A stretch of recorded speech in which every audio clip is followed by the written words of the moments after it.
Hello and good morning, or good afternoon, or whatever time it is where you're watching from.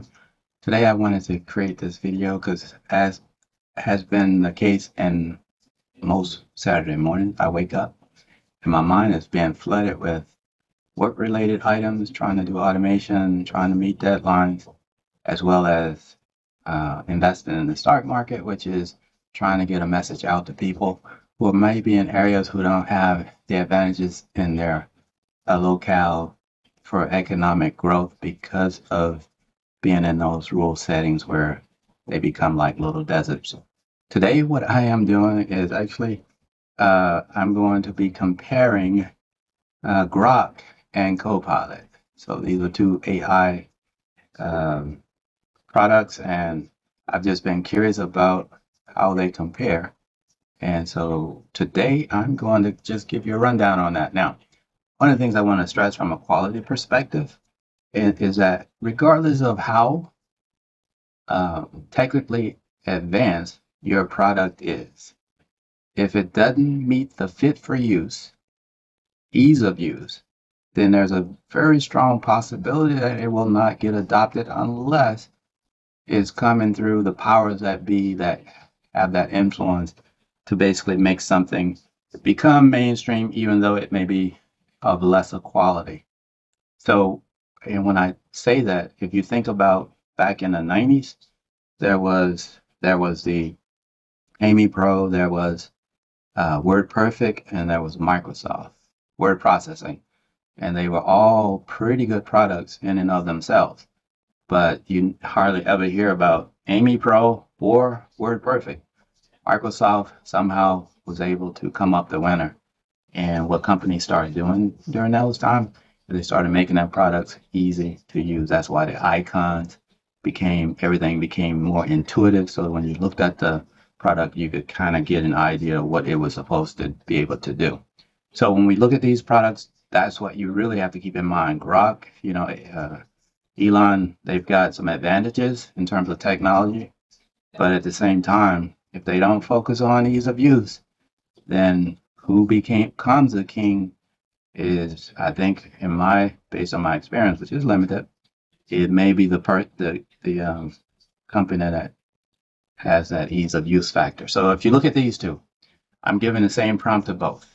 All right, and this is the output. So you're seeing the output, and the interesting and I guess confident thing is that they're basically hitting the same numbers. All right, so you see here is hitting the same numbers. Now, the reason I wanted to do this analysis is because one of the things that I've learned from all of that software that I've purchased with SMB Capital and Oliver Velez and Motley Fool is this whole idea around back testing. Before you actually try to implement a strategy, make sure you back test it. So what I'm actually doing here is asking AI to basically back test a strategy for me and give me the results. So as you can see, these results look fairly close. They're pretty much exact. So that's um, very comforting for me. But at the same time, the thing that you have to also think about ease of use. So if you look at these two, which one would you prefer? And which one do you think is actually providing information in a more user-friendly way, right? So if I look at this one, I would give it to Copilot. And actually, I'm kind of shocked to say this because this is like, for the most part, almost the basic Copilot.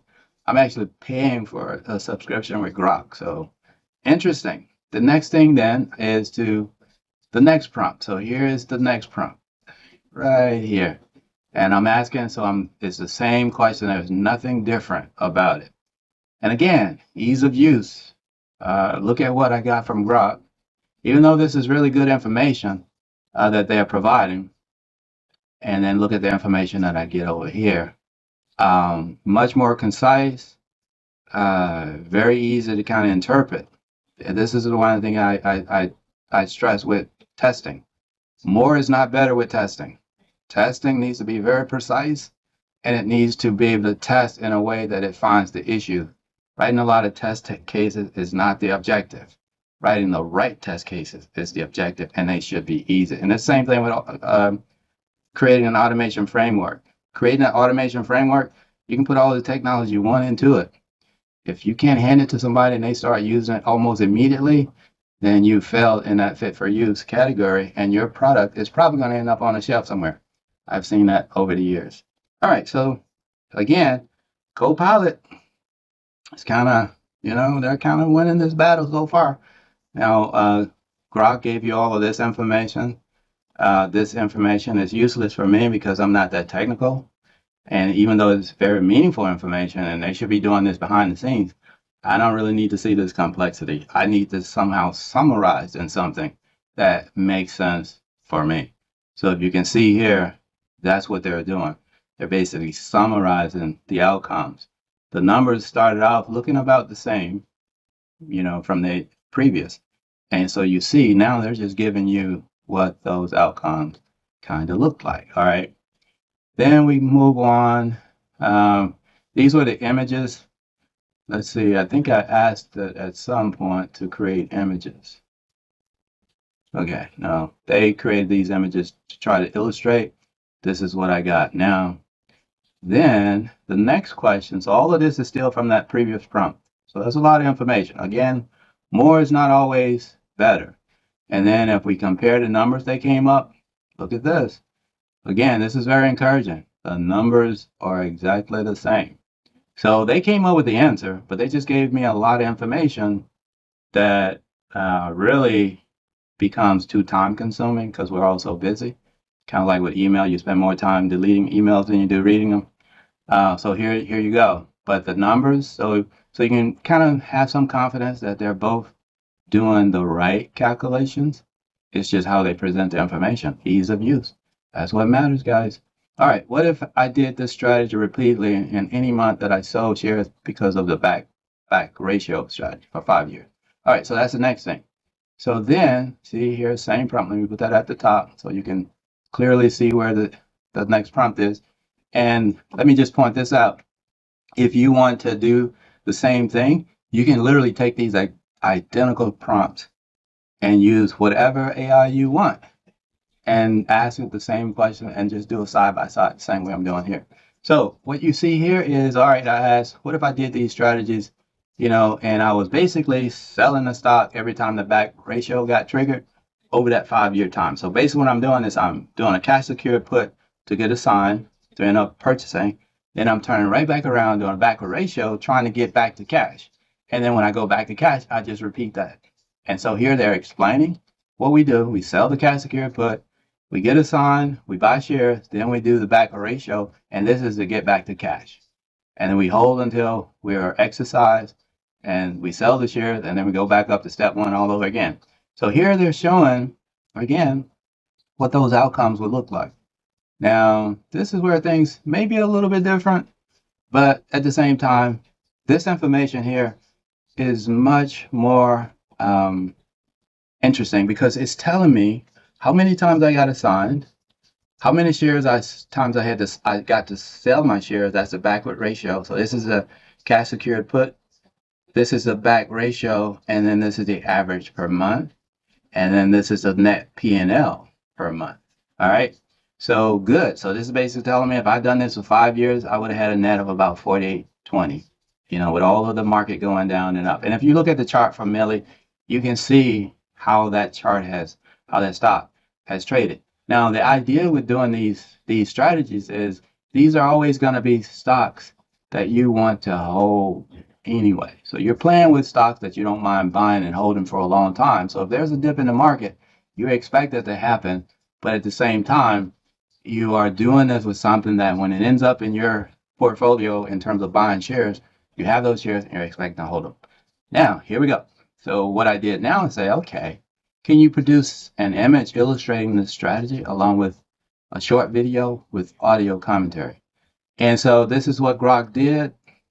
This did not work out very well because when I click this, I end up on another page. That page ends up being one of these advertising kind of things. Well, let me just do it. So you'll see what I end up getting. Let's see. I did this. And see, I end up on a page like this, and you don't want this happening because you don't know who's behind this page. So this was not good. So I continued on with Grok to say, I don't like that.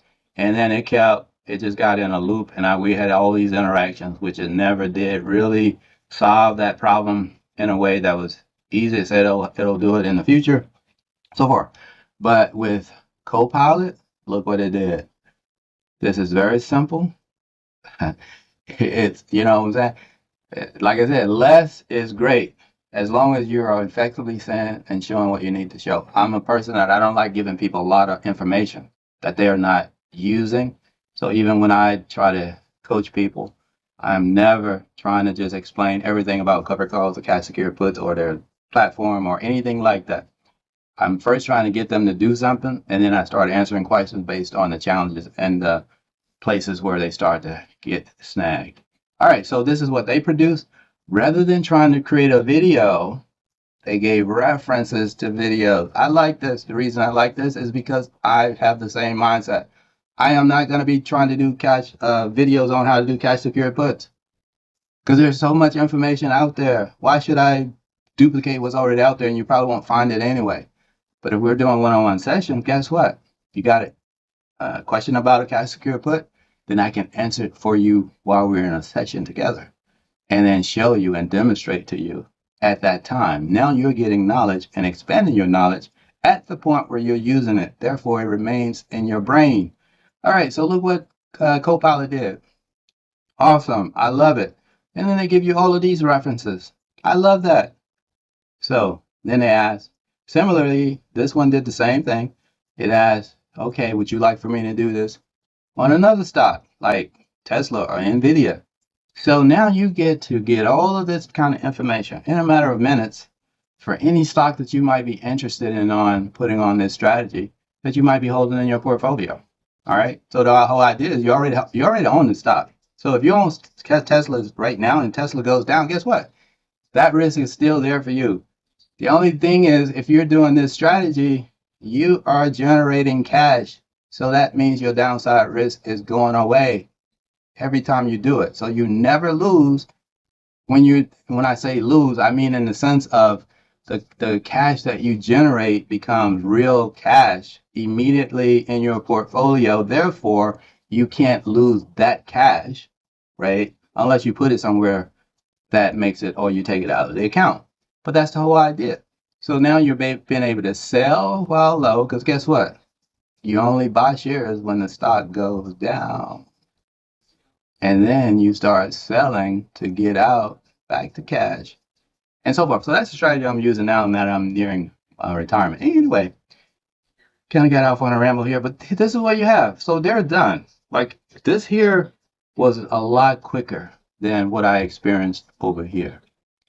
And actually, I'm a little surprised because this is all of the dialogue that I went through with Grok, trying to get something that was usable. And again, ease of use, ease of use. Eventually, they prepared something like this. Not quite that relatable. So this is what you're seeing with Grok. And I went back, and this is where using AI can get very frustrating because once the AI is kind of not doing what you expect and it's kind of continuously giving you answers, it becomes a little frustrating. The one thing I'll say as I close is that I'm trying to make sure I don't refer to this AI as you because it's not a person. So when I write my prompt, I'm very conscious of not saying we or anything like that where I'm including the AI itself because AI is not a person. It is software. And so I refer to AI or as software. And I want to keep that distinction in my mind because I do not want to enter into that level of adoption mentally where people are looking at and responding to AI as if it is a person. That is already starting to happen. People are now trying to have a relationship with software. That's scary to me. Anyway, I hope this helped. If not, well, I guess you just won't be listening to it. And this was only about 16 minutes, so I'm glad that I was able to get this said fairly quickly.